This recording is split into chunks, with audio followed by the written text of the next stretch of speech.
from our real stories. And as we share what's going on and the things we're struggling with, we learn from each other. And here's what I found over many, many, many, many years. Many, many, many years. There are so many people that I've listened to and sat down with and worked with, um, have zero experience personally in my life of what many people have gone through. Okay, as they share their pain, their stories. And at the same time, I always feel like I have 100% experience, shared experience with them over some of the themes and the feelings and the conflicts that go on in whatever that problem is. For example, you may hear somebody call. I think we had a caller yesterday. We always have one or two somewhere that somebody's going through a divorce. Okay. I've never been through a divorce. But when I listen to people go through divorces, it reminds me of rejections and losses, betrayals, abandonments, being stuck, not knowing how to get out of pain, not knowing what's next. See, part of what brings us together as community is not just affinity groups, even though those are important. We learn certain skills from particular problem oriented groups. But what brings us together is like one of my favorite verses. Paul said, there's nothing that anybody's going through is not quite really at the base of it, kind of something in there common to mankind that we all feel. Everybody knows what isolation feels like. Everybody knows what powerlessness feels like. Everybody knows what failure and loss and woundedness feels like. Everybody knows what self critical moments of prison in your own head feel like. Not being able to get to the next level of whatever, everybody knows what those things feel like. And that's what I love about this program is the callers call in and they give us their story and we can all hop on. And I love the way you do that on the platforms and Facebook and other places where you're joining each other. So that's what this program's about. Let's get to the first part of it. Let me give the number here 844 940 2774. 844-940-2774. 844-940-2774. And this is the hour that you can get on. The show stays up there 24/7. You can watch it, but it's only in the live hour that you can call in. And you can tell what the live hour is because that's when I'm slurping my coffee. Okay, because it's still kind of morning here in Southern California. Besides my wife Tori and I, we were so bad last night.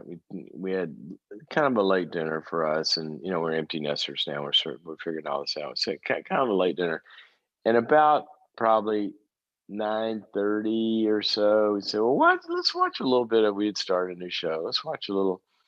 So we watched a little, but then it left a cliffhanger, and then we watched the next episode, and then we watched the next episode, and then we watched the next episode. So I feel like it's early morning, even though it's late morning. Anyway, you don't care about that. Okay, let's go to our email question that we start off with. Let me get the phone number again because there's still an open line that I can see 844-940-2774. If you want to talk, call in, share your victory story if you don't have a problem. 844-940-2774. But we always start out, if you don't know about boundaries.me, it's a platform that I have, and just go to that webpage, boundaries.me. And there's a gazillion courses on there that you can take about all areas of life, and people subscribe. They become members, and that's what you can do. But the members also get to email in a question that we begin the show with or have been doing recently. And we have one from Anonymous, boundaries.me member today, and here's her question. Now, remember I said earlier, you might not have the specific problem, but you have the specific identification with the problem. Here's what she says. My sister and I are in conflict and are not speaking to each other.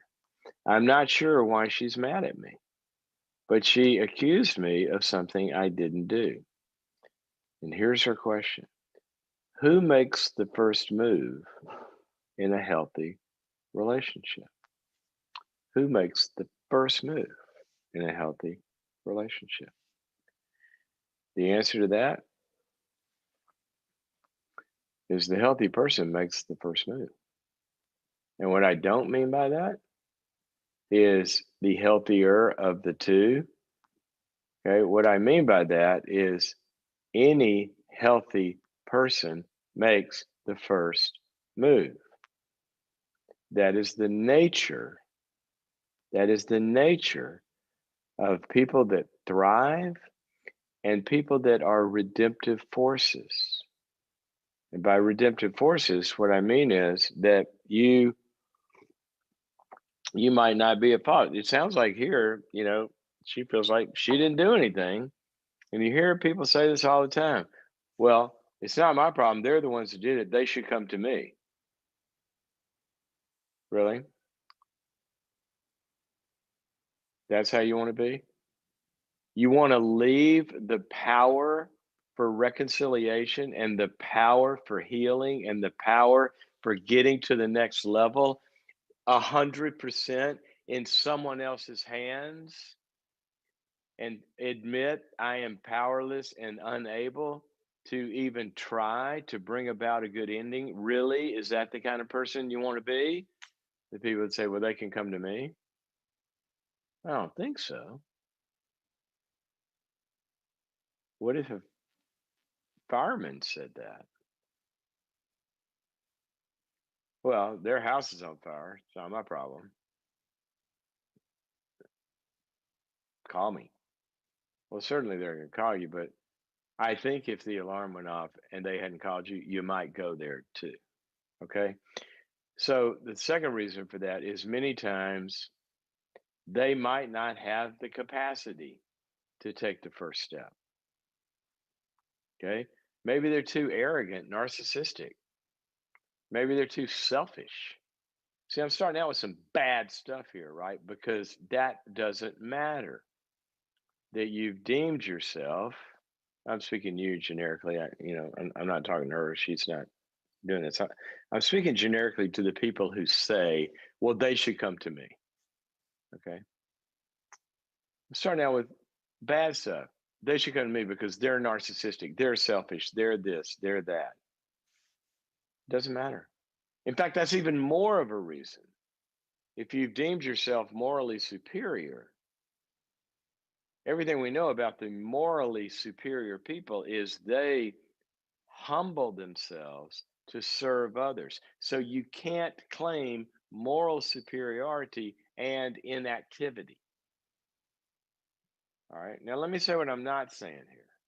What I'm not saying here, somebody's abused you, somebody's hurt you, you've dealt with it, you've done everything possible, and finally you had to set a limit, and you had to set distance because you had to keep limits because they're hurting you. That's fine. But notice that in that scenario, you've tried and you set boundaries and you said, you got to, clean up your act or I can't be with you and all that. And you gave them choices and you tried to be redemptive. That's fine at some point to say, that's all I can do. I've offered you an invitation. I've offered you a path. I've apologized. There's nothing more I can do. When you want to play ball, then you come over. That's fine. But see, in that instance, you've already taken many steps, the ones that are possible. So, redemptive people redeem things. They move towards their enemies. If it's safe, they try to work it out. So let's go to my favorite verses. What does the Bible say about this? For those of you who are from a faith background, who goes first? Who goes first? It is something I like to call a reconciliation sandwich. Because what the scriptures say is who goes first, the injured party or the one who injured the other party? Who goes first? The answer is yes. Here's what it says. I'll just give you two little examples. If somebody's hurt you, they're responsible, right? If somebody's hurt you, go read Matthew 18, verse 15. If your brother or sister, if they sin against you, go to them in private, talk it out, see if they listen. The injured party goes and brings it up. Okay. What about the other side? Yeah. Here's what Jesus said. If you're even going and offering your prayers and your offerings and being Mr. and Miss Spiritual, and you remember at the altar that somebody has something against you, in this instance, they think you're the offended party. He says he doesn't want to even hear our prayers and offerings. Put that down. And it says, go be reconciled to your brother first. So it's kind of like saying, okay, we got a thirsty world out there, and who's going to give somebody the first sip of water? Are you kidding me? We want to be spreading water everywhere with everybody, whether we caused it or they caused it. So take the first step for your sister. Call her and say, I just want to tell you, I'm heartbroken over the fact that we're not talking. I love you. You're my sister. And I really want us to have a good relationship.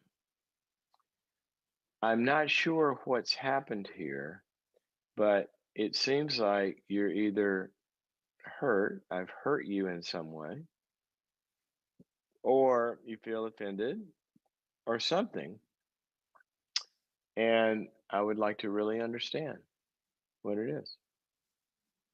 And then you listen to her story. And then you go from there, and all the rules of having difficult conversations. But come on, guys. If we're estranged from somebody, make the first move that you can make. And it's always about yourself. You can't control somebody else into doing it, but you can take that first step. All righty. Some of you got some calls to make today or some emails to send.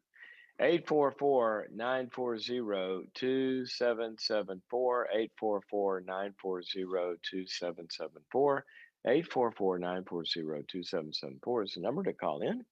And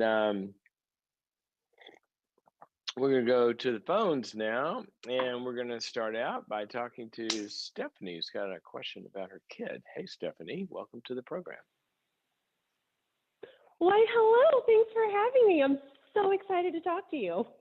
Well, I'm glad you're excited, because if you weren't, then you'd be a boring call, and we don't like boring callers, and you got a lot of energy, and it's going to sound fun. So tell me how I can help you. Okay.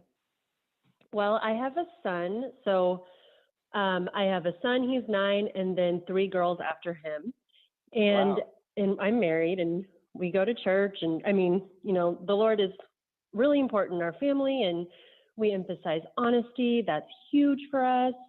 But my son, he's always been notoriously honest. He's a rule follower. He's a quintessential firstborn. He wants to do things right.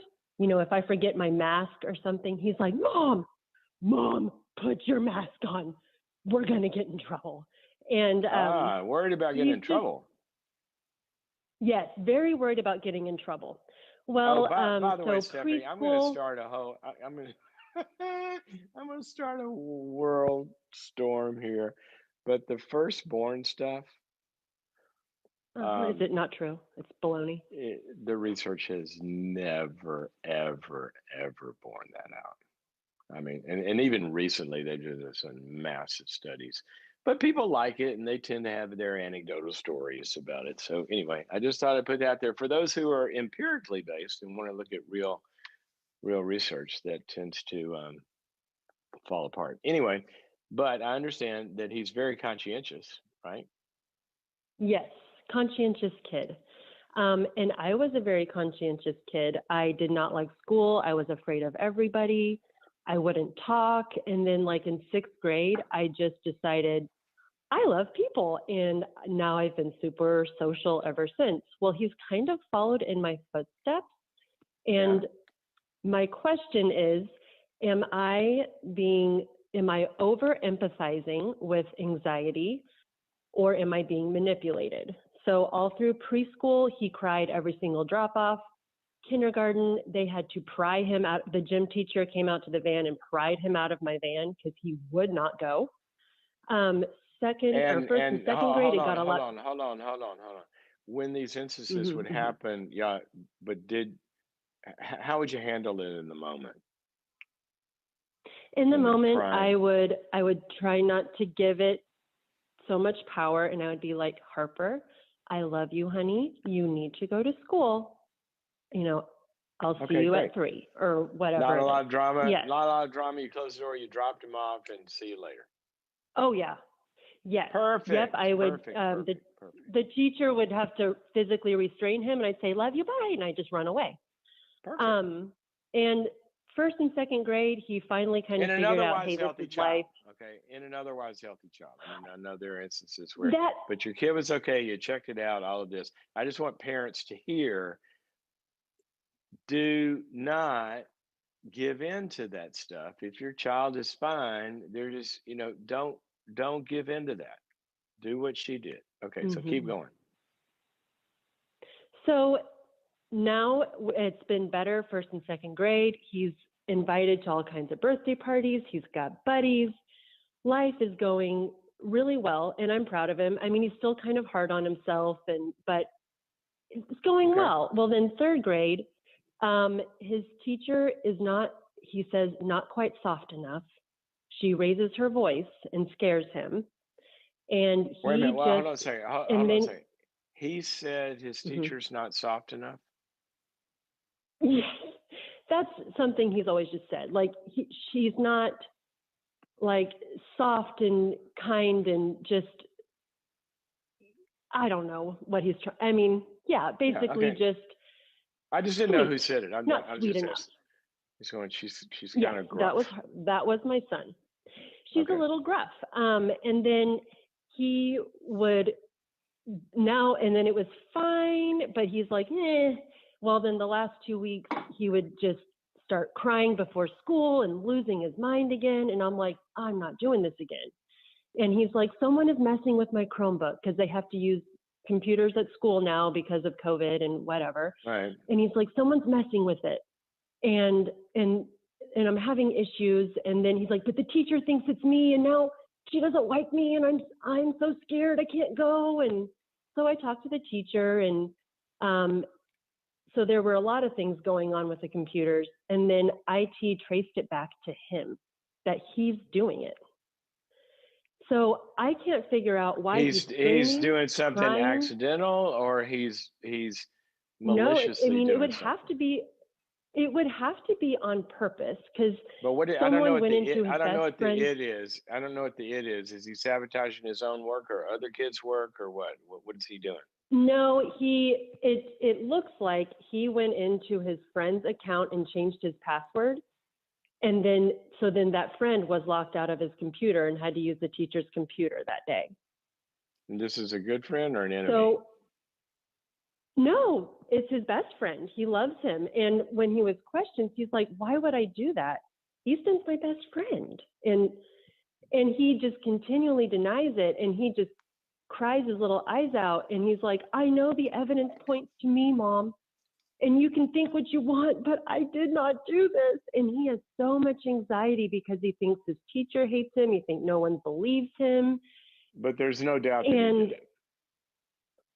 I mean, according to IT, there is no doubt that he did it. But he's Okay. been like my notoriously honest child.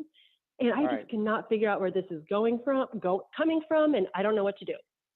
Okay. Well, a couple things. There's always two things to look at, right? There is behavior that you're concerned about, and there's also what Mhm. might be causing or driving that behavior. Mhm. And generally where people screw up is they pay attention to one side or the other, right? Okay. And so they'll demand him get his act together, but never ask the question, well, why would he do something? Why does he, why Sure. is he, et cetera. And so So if he's pulling a stunt like that, which is a little bit of a at least um, at least a power move, right? Okay. Or some way of engaging in a negative way, um, whatever that is. And Hmm. you said a couple of other things that made me kind of wonder, um, what's going on with the other kids and this, that, and the other. Where's his sense of, and I'm just going to use this word for lack of a better one, and it's not exactly right in what you said, but it's somewhere in there. Is where's his sense of powerlessness coming from? Mm. It's like you said, he's saying Yes, all the sir. kids, he's describing all, and he's getting a little bit of that view of that there's a they that is bigger and stronger. I think you said something that made me Hmm. think of that. And so we got to know sometimes that's true at this age. There are cliques and bullies and Hmm. all of that. And I really would want to kind of get an understanding from the teacher and from him. Is there anybody that's being mean to you? Is there anybody that's hurting you? What's going on? So to rule out, any kind of real problematic behavior on their part. Okay. And I also, don't and think there also, is any of that okay, but I'm just saying in general, as you far as always want to bullies. check that out. But he's Okay. describing that dynamic. So then we have to address how is he then excluding himself from the group? Because he does feel that. Didn't you say that, or am I making this up? Didn't when he's saying something about the kids and No, I mean, the kids love him. He is so concerned about the kids thinking that he's bad and that he yeah. changed the password. So he's, Oh, but, and his only teacher, about he's, this only about this one oh, incident. yeah. He didn't have Yes. any No, problems he with is, his peers before. no, he has no bully issues. He's very even keel. So I don't think the bullies really go after him much. Okay, I'm sorry. I don't know Um, why. I yeah. don't know why I thought you said something. Okay, so anyway, in general, parents, you want to make sure there's no reality of stuff. Okay, so after there isn't, then we have to talk to him about how's he excluding himself, et cetera, et cetera. If some dynamics going on there, and find out, sit down with them and say, look, there's really no doubt apparently that you did this. It came from your computer, if that's what they're saying. Yes, And sir. so here's what I need you to do. I need you to go apologize and make it right and not do this anymore. And then I wanted I want to talk to you a little bit about why. Did you just think it'd be a funny joke? Were you trying to Is this some sort of Hmm. way of connecting with them, or did it make you feel strong, or just kind of get to know what's underneath all this? All right. Now I'm going to set all that Okay. aside for a moment.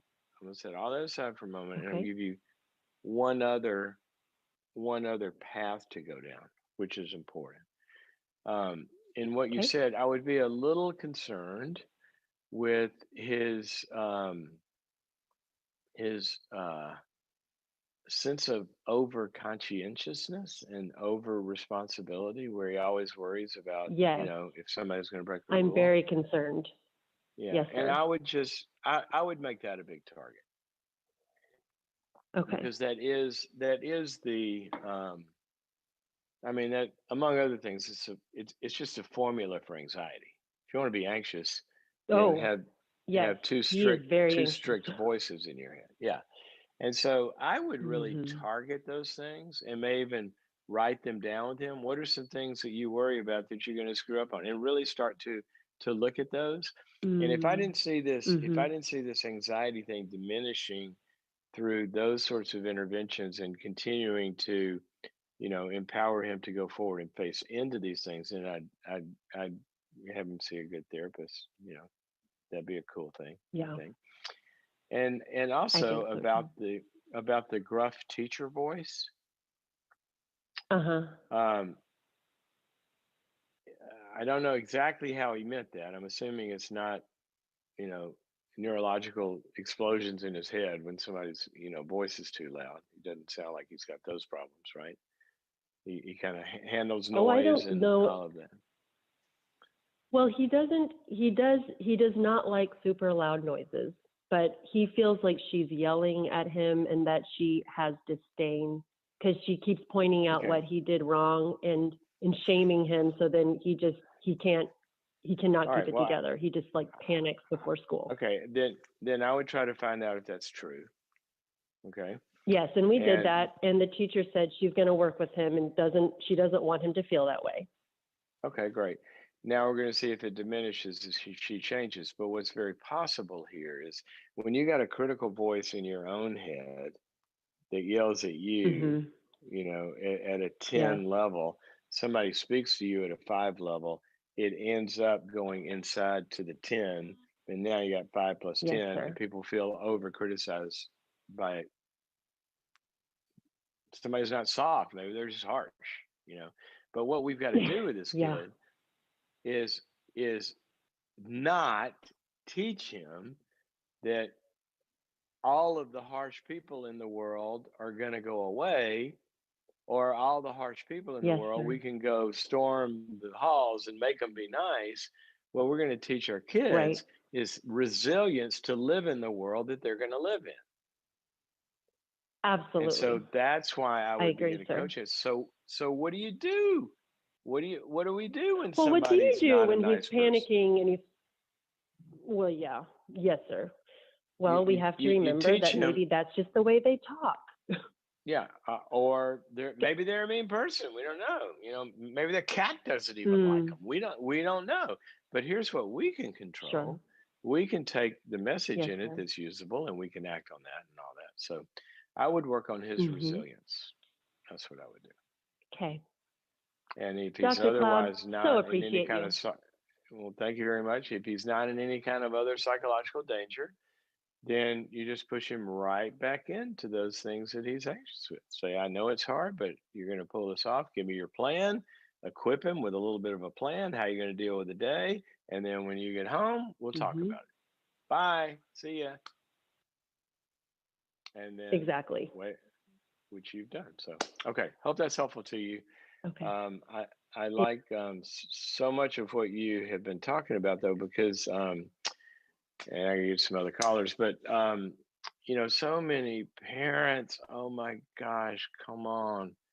They're just infantilizing their kids by not pushing them into having to become competent to work out their own problems with people and to face into things that they're afraid of instead of picking up the phone, storming the school, and yeah, yeah, yeah, yeah, yeah, yeah, yeah. We got to equip kids to live in the real world. Really, really important. And I don't know what it is that shifted, but I saw it even, my kids now are 18 and 20. And when they were little, even back then, this is 20 years ago, I started to see this kind of parenting paradigm shifting in incredibly huge ways to making kids so vulnerable to life because they're not equipping them to deal with life. And you got the helicopter thing, and you got just the absence of frustrating kids. Kids need frustration in order to grow. They've got to run into a limit where they hear no and can settle down and deal with not getting everything they want instead of, I remember a big one when our kids were little, say, well, if you say no, give them another choice, give them another alternative. No, you can't do this, but you can play. No, are you kidding me? Does your boss do that? Hey, I'd like to take all the company cars and, have a big party and hire some drivers on my budget and go invite everybody in the department to Tahiti if we could drive to Tahiti. The boss says no. Boss doesn't feel obligated to offer you another alternative. See, we have to learn to deal with no. We have to learn to. I remember my kids had a at their little preschool. I love this song. You get what you get and you don't get upset. You get what you get and you don't get upset. And they had this little mantra where kids learn to deal with frustration. We're not gratifying all the time. We're not solving all their conflicts. So I remember one time my kids were, oh gosh, I don't know how, I'm going to guess six-ish, in that range. And it's kind of the age, sisters 20 months apart, they're blaming each other. You did this. No, she did that. And they'd run to me, yeah, yeah, yeah, all that kind of stuff. And so one day I figured they were old enough for this. So they came to me, Olivia did this. No, Lucy did this. I said, okay, girl, sit down. All right. Now here's the deal. If you have a dispute, okay, if you have an argument with your sister, you can bring it to daddy court. And I'm the judge. All right. Bring it to daddy court and I'll hear each of your arguments and then I will decide who's right and who's wrong. All right. And you'll have to abide by that if you bring these squabbles to me. But here's the deal. If you bring a case to daddy court, the loser, whoever I decide is wrong, they've got to pay the court costs. And they go, what are court costs? I go, well, we'll figure out a schedule. You probably have to give up your bike for a week, or, if it's a big case, you might have to sell your bike, or you might have to lose, this and the other. But whoever loses the case, they're going to have to pay for the court costs because I'm not free. I don't do this for free. And so, it's going to cost you. They literally looked at each other in that argument. They literally looked at each other that day and said, okay, we'll figure it out. And they ran away. Never heard about that squabble. You got to teach them how to deal with their own stuff. And certainly, if there's fragility underneath that needs to be addressed and supported, like I said to her, if he needs counseling, he'll do it. But don't enable their weakness. We want to build weakness into strength. That doesn't mean depriving them. It means giving them all the support and everything they need, but requiring them to reach the bar. You want to boil parenting down to the simplest formula that is just the way all the research falls out. You want to know how to make this simple? Two things, two factors in raising healthy kids. A high degree of warmth. No anger, no harshness, no toxicity, never accomplishes anything. One of my favorite verses, the anger of mankind does not accomplish the righteousness of God. So getting angry never helps. Okay, they might comply for a second, but it doesn't build character. Okay, so number one factor, high warmth. Number two factor, high expectations. And you put a lot of warmth and a lot of support together with, I'm going to expect some things from you that you got to live up to this bar. And if you don't, I'm going to hold you to it until you get there. You have high expectations and high warmth supporting them to meet those expectations. Then by and large, you're going to omit a lot of the problems. If you have one of those, you're in trouble. If you have high warmth and low expectations, your kid's going to flounder. They're going to be powerless. They're going to be a bunch of stuff. Okay. You have high expectations and no warmth. They're going to cave in with the guilt and the shame, or either rebel against your control. So watch for those two things: high warmth and high expectations. Good way to be with ourselves too. Okay, so let's go to Alice, who's got a marriage question. Looks like Alice. Welcome to the program. Hello, Dr. Cloud. I'm very happy that you can take my call. Happy and to have very you. nervous. Well, my question. how can I make that better? I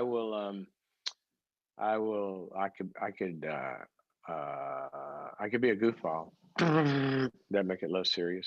So now you know. No, it's that person who answered the phone understood my question. I was hoping he'd ask it for me, but he said he couldn't. So here it goes. If you want to, we can do that. Would that help you? I mean, I can read it to you. Would that help you? Okay, maybe because my heart is pounding Okay. Well, I'd rather cure you of your pounding heart, but we'll do it this way. Okay. Sounds like you got a husband who literally keeps a ledger of everything she does wrong as he sees it. So everything that you do wrong in his eyes, he writes it down. Yes, he keeps a journal and he writes it down. And then when we have an argument or something that we disagree, he'll say, "Wait, I got to go look at my journal and see what really happened." And he writes it as he sees it, not necessarily is it the way it really happened or the way I meant it. And we have a really bad communication, a really bad marriage for years. That's every now and then I say, after all these years, I think I've heard it all. I don't know if I've ever heard of a husband that keeps a spreadsheet of all of his wife's perceived mistakes. This may be a first. For years. Maybe I've heard of that before. Yeah. A lot of them do it in their Yeah, and heads. I read many of your books, and Yeah. I've never seen or heard that address from you or anyone else. And the Bible teaches that love keeps no record of wrong, and so it's very hurtful to me, and I Yeah. don't know what to do, Okay. and I don't know if I can. Does he ascribe to that same Bible that you do? Yes, Oh, he does? yes, supposedly. Okay. Have you shown him that verse out of 1 Corinthians 13? Love keeps no record of wrongdoing. No, he knows it. I haven't You really sure? showed it. Yeah, yeah, he Okay, knows what it. He happens? knows the What Bible. happens? Now I'm going to assume the obvious here, and you tell me why it didn't work. So when you go to him and say, honey, when we have conflicts and stuff, um, keeping a journal of everything that I've done wrong in your eyes, that really doesn't help, and it doesn't feel good to me. So can you stop using that as a method for us to resolve a conflict? So when you've said that to him, have you said that to him? No, Oh, well, let's just no, start there. haven't thought of it. Yeah, Let's start there.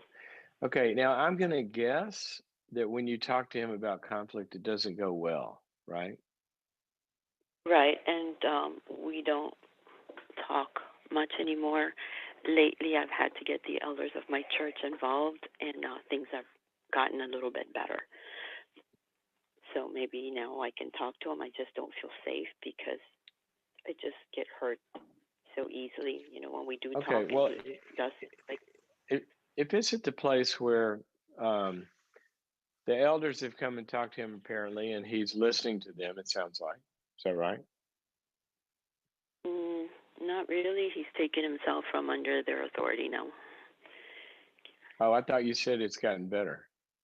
You did say that, I think. Well, yes, I did. It's gotten better at home, where he's been a little calmer, and he respects. He's respecting what I say, but Okay, he did not so want to hear from them. he did not what?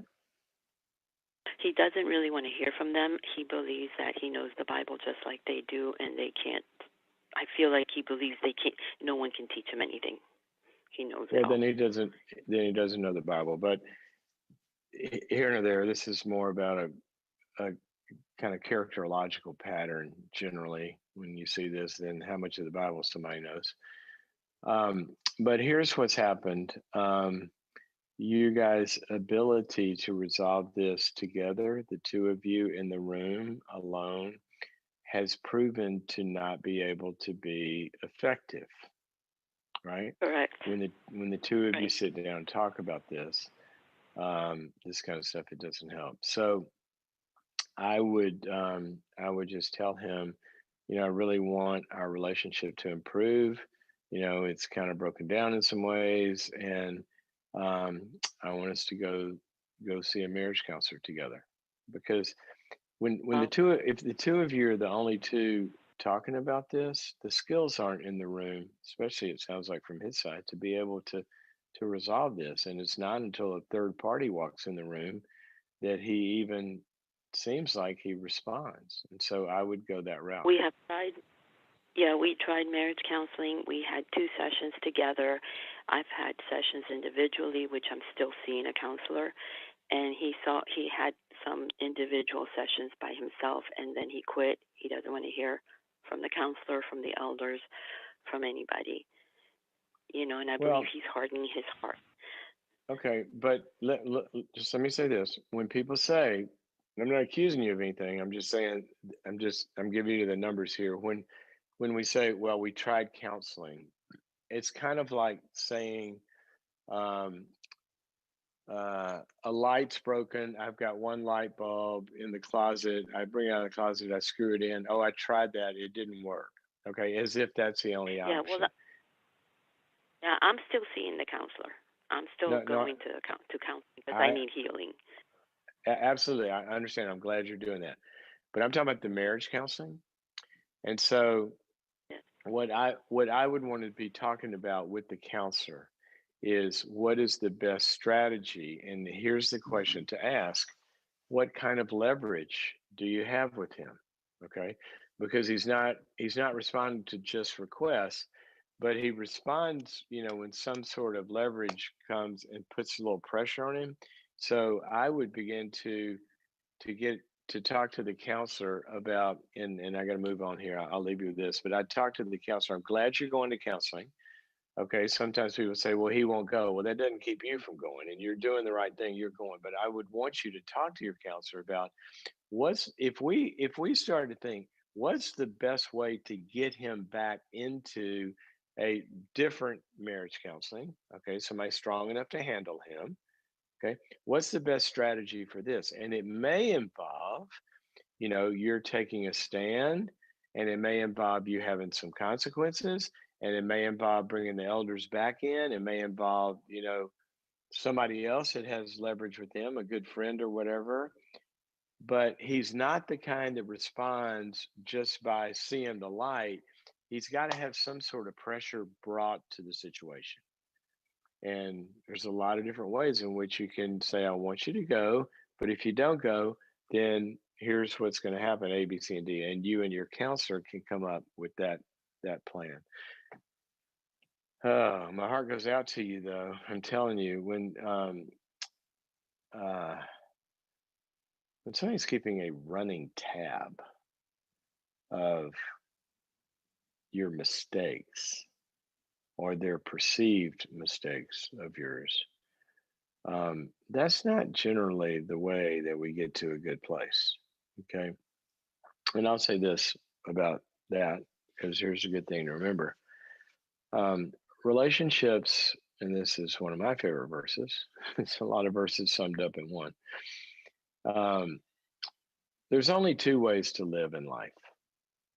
Okay. There's only 2 plans, and you get to choose which plan you want. Every human gets to choose which one of these plans you want to live under. Sort of like insurance plans. You can go with that system, or you can go with this system. All right. There's 2 ways to live life. One is that we live life according to love, that is the law. Jesus said all of the laws can be summed up basically in the law of love. To love God with all your heart, mind, soul, and strength, which means we before him, we're trying to be everything that he calls us to be, the best person you can be in service to him and in relationship and love. And love each other as yourself. Other people like you would want to be treated. Okay? So when I'm thinking about doing something and I think about the effects of this would have on another person, then I go, well, that wouldn't feel good. I wouldn't like that. So I'm not going to do that. So I restrain myself for the sake of loving another person, treating them like I would want to be treated. So that's one system we can be under. And included in that system is forgiveness. That if you screw up under the system of love, if you say, I'm sorry, then you're forgiven. Okay? It also demands that you forgive others when they screw up. Because you're going to live under that system. That's your system for you and other people. Fair is fair, right? Or if love doesn't work, we have another alternative, and that's called the legal system, or as the Bible puts it, under the law, which means basically that you're going to keep score of everything. And if somebody fails, there's a fine, there's a punishment, there's no forgiveness, and we're going to come after you. We're going to come get you. I remember I was working with a couple one time, and one of them, I think it was her, saying, "We always do what he wants. We never do what I want with dinner or whatever it is. He always gets to." And I explored this a little more, and the guy was pretty selfish, right? And so they keep having these conflicts. And I said, "Look, guys, I would like for you guys to have a marriage based on love, where you treat each other like you would want to be treated. But y'all aren't ready for that. So we're going to move over here, and we're gonna keep score." Because that's what a court does.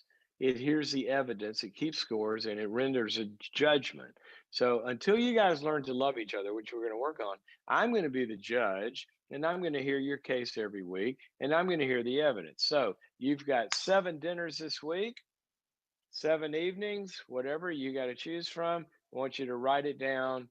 Who got to choose what night? Keep score. If it comes in, 5-2, then I'm going to make a judgment you're wrong. Well, who wants to live that way, where we're having to keep score with people that we're trying to love? No, we don't want to do that. Only thing we want to keep score of is asking ourselves, am I treating them like I would want to be treated? And so, Alice, my heart goes out to you, because this is not a good way to have a marriage. And what's got to happen is, the law is for the lawless. Another one of my favorite verses. Sometimes when love's breaking down, you got to bring the law in. This is why he brought the elders in. It's a great example sometimes. But then you use that to try to get somebody over to the column of love. Those are only 2 ways. Only 2 ways to do life. People can be free as long as they're responsible and loving. But when that breaks down, they might have to go in timeout, or jail, or relationship timeout. Okay, let's go talk to Lexi, who is calling us from Phoenix, talking about the single life. Lexi, welcome to the program. Thank you, Dr. Cloud. You're I very really welcome. appreciate you doing this. This is like Yeah. the highlight of every morning for me. So thank you. Oh, you're so and nice. also thanks for talking to me. Well, you're welcome. You know what? I've loved doing the show. We started it in lockdown, right? It's just everybody's holed up, so why don't we talk? But I've liked it because I used to do call-in radio. Liked it so much that if everybody, all you listeners, if you will spread the word about the program, and it gathers, a big enough audience, it would be worth doing after lockdown. And so it's kind of up to all of us. If we build an audience here, then I'll keep doing it. So thank you, Lexi. Appreciate it. Beautiful. I will keep spreading the word. Sorry, I'm a little nervous. I don't know why, because you're amazing. But I just wanted to chat with you because this morning when you were talking about reconciliation, it's just been something that I've been trying to deal with. I had a pretty serious relationship and about 2 months ago, and I was the one that ended it, and so it felt like, and now I've How long was the relationship? How long was the relationship, and why did you end it? It was almost 2 years, and I ended it because it's a bummer. Serious. And it's hard, So it took me probably 9 months to a year to come to that decision, which is a little slow, but it was just something that I was trying to discern of is this someone that I can marry, and are these problems and issues that we have something that I can commit to forever with if they never change? So I was having a really hard time with that. So I eventually ended up leaving, and it's been is there really any way hard to say very, very quickly in a sentence, give me what the issues were? a lot of them were based on communication, which I know is a very broad subject, but being able to resolve conflict, I guess, in a healthy and productive way, which it didn't feel like we could ever do very well. And Because I he was know it's not something incapable? you just figure out right away. Um, he just was one of those people that doesn't like talking about anything really, but difficult things specifically. Really? So, um, yeah, Okay, so next, that made it next, kind of hard because next, next, next, okay. next, next. I mean, come on, Yeah, it kind of. you're single, right? You have all the options in the world. I know, Guys are I like know, but buses. I wanted. There's another one every 15 minutes, right? So next, you can't be with Okay. somebody who cannot talk about hard things, who cannot resolve conflict. I Either they know. learn to do that or Uh, next. So I'm glad you got Okay. out of It that took me a based on little what while I to know. figure that out, but Okay. okay, All that's right. good. That's good. Good. That's consoling to hear. So Good. thank Good. you. So what's the But question? so my question is, I thought maybe because I just kind of have a tendency to over idealize things. And so I thought maybe after a couple months of having broken up that if I gave him space and time, maybe we'd be able to have, and I don't know why I thought we'd be able to talk since we weren't even able to when we were in the relationship. Hey, But I hey, thought, Lexi. yes, I yes, had an I had an I had an infected tooth one time. yeah, I gave it some space and time. yeah, Yeah. I hear Ended you. up Okay, ended up having a root canal. yeah, Listen, I don't mind space and time. That's the oven within which hmm, we bake a cake of maturity, right? We all need space and yeah, time to develop, but there's got to be some ingredients in that space and time. So if he were taking the space and time right, and said, "Oh my gosh, I'm so screwed up. I'm going to counseling. I'm going to take 16 communication courses. I'm going to learn to resolve conflict." And he comes back, "Look, Lexi, look at all these certificates. My counselor said I'm awesome now. Give me another chance." Now we might open the door, but not because of space and right, time. Just a little lesson there. Okay. hmm, okay, So that's so what's the good. question?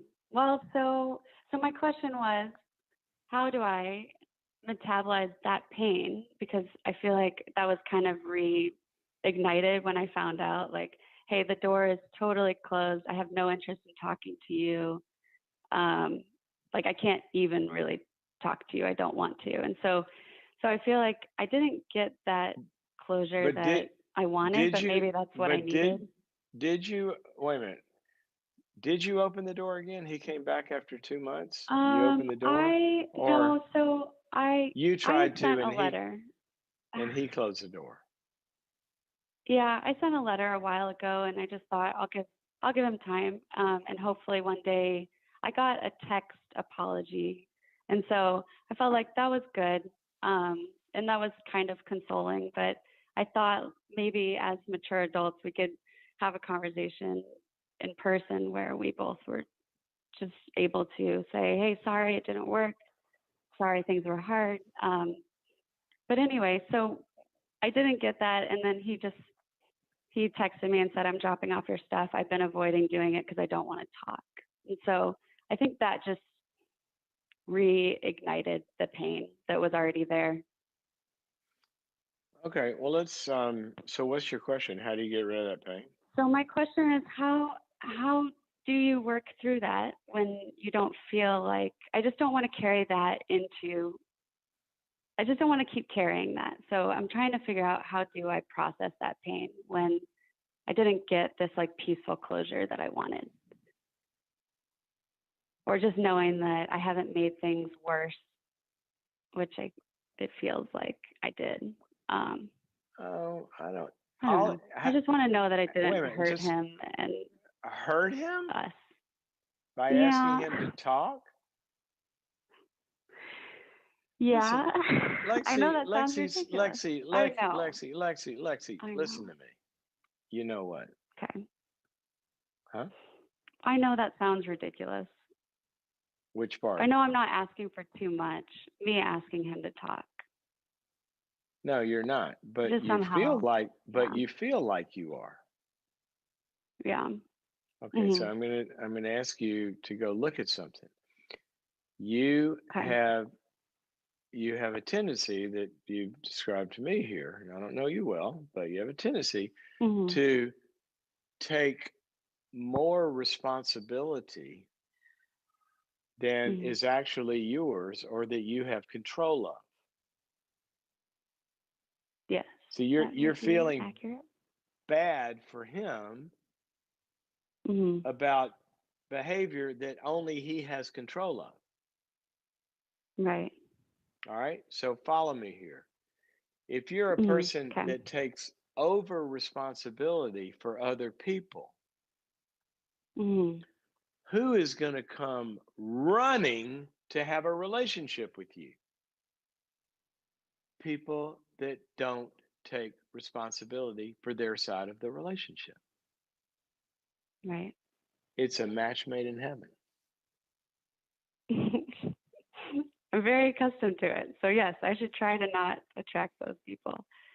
Well, Whew, okay. I'll tell you how not to attract those people. You ever Okay. seen one of those signs where they pull it down and says closed? This restaurant is closed, all right?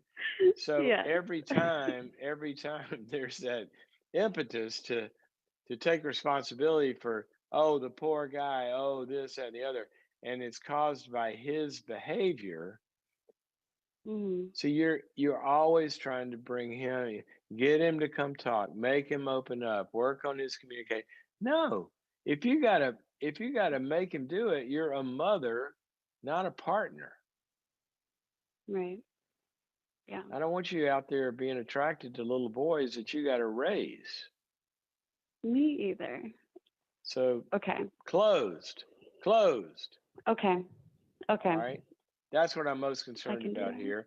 And how do you grieve it? You thank God that he's gone.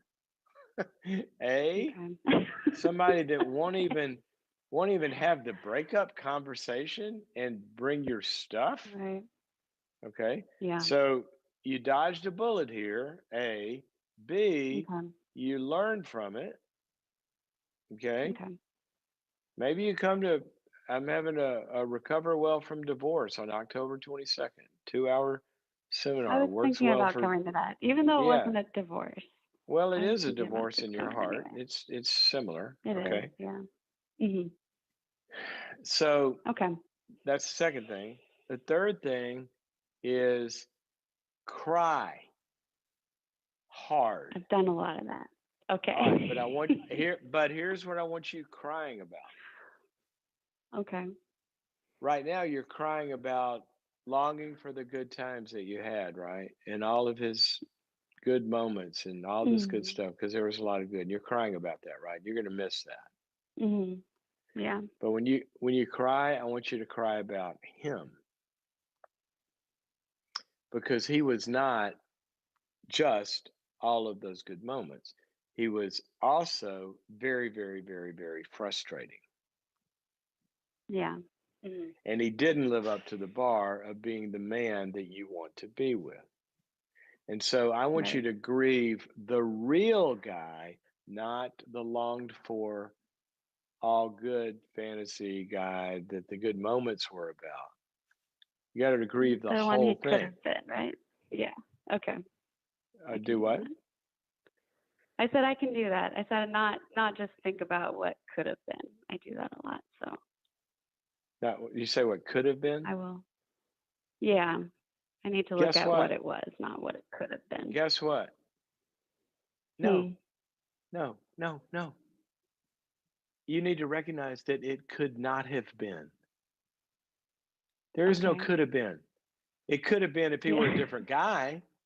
If he were Tommy That's instead of true. Joey, Okay. it could have been. And that's who I want you to go find. I want you to go find what could Okay. exist if you're away from this guy. Okay. It is I could do that. there is no could have been. That's like me sitting around Okay. thinking I could have played for the Lakers. Bull Right. I'm 5'9.5". I'm not could have been.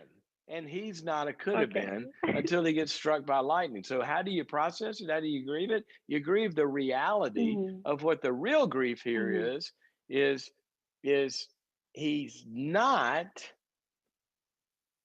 able to do this. And so I got to let go of Yeah. him. And that's the real grief. Okay. So do that. Okay. Okay. All right. And That's I would encourage you really sign up helpful. for Thank you so much. sign up for boundaries.me and look at the dating course I on there. did.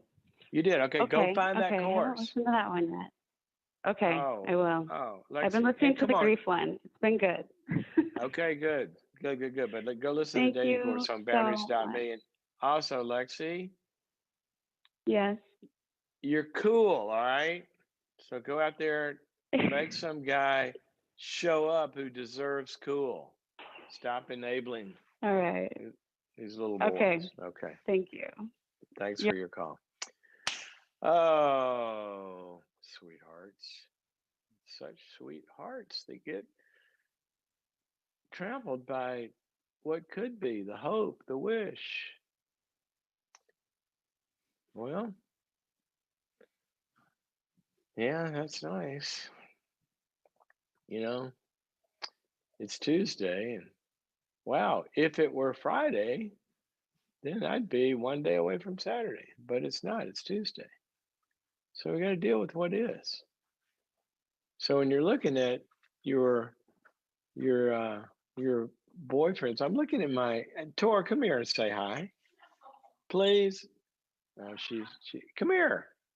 My wife just walked down the stairs and is leaving. I was going to get her to say hi to you guys because I interviewed one of our daughters a couple of weeks ago, and a lot of you requested that I interview Tori, and I'm going to. I can't hear you. Well, you can't hear, but there's nobody to hear. But you can. You're not going to talk. She's not going to talk. Okay.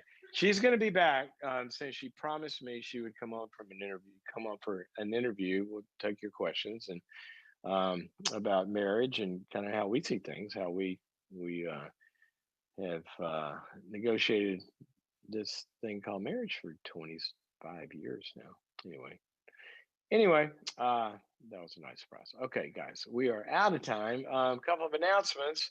If you can't watch the program, you can download it as a podcast. So wherever you get your podcasts, iTunes or other places, it's called boundaries.me as a podcast, this program.